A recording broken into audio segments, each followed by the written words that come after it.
this is my video blog for the activity that we did this week.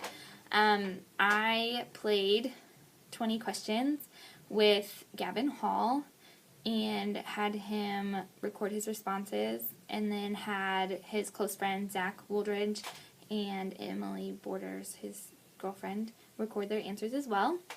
There were 20 questions that I asked derived from the Love Game in Gottman's book.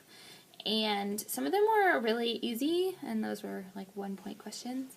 And then some of them were kind of deep and meaningful. Anyway, so I had Gavin fill it out as we were going through, and I had Zach and Emily do the same. And then in the end, I took all of their sheets and had Gavin look through them with me in case there was something on the sheets that he was like, oh yeah, that's a good answer.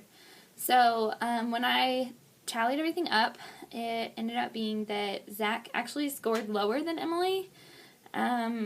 He scored a 32 out of 49, which is about 65.3%. And Emily scored a 43 out of a 49, which is about 87.8%.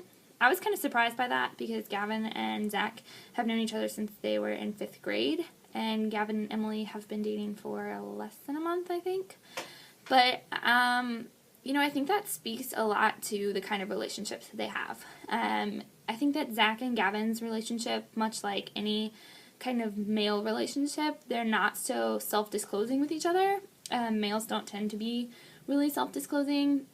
They tend to find that they are more self-disclosing if they have a female friend or a girlfriend, because girls are more open to expressing emotions.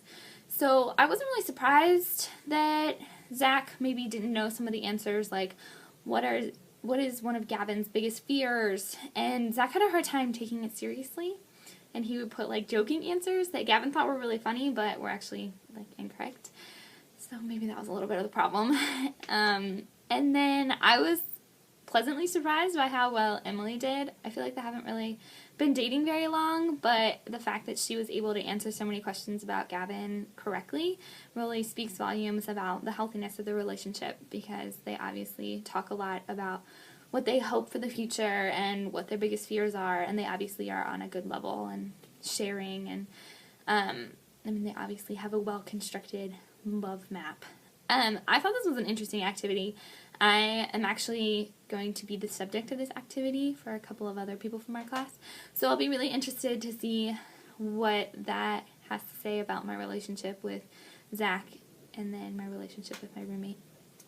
So I expect my results to be different than this, because I expect my roommate and I to do better than Zach and I, but I really think that like once I looked at it from a standpoint of how guys express emotion and feeling and how they talk to one another, it really makes sense that Gavin would feel more comfortable discussing his plans for the future and his biggest fears and his concerns about school with Emily, because she's more likely to take them into account and to comfort him and like help him through it and offer to study with him or whatever it takes, than with Zach, who is just kind of like a guy friend, and they just kind of goof around a lot, I think is their main dynamic.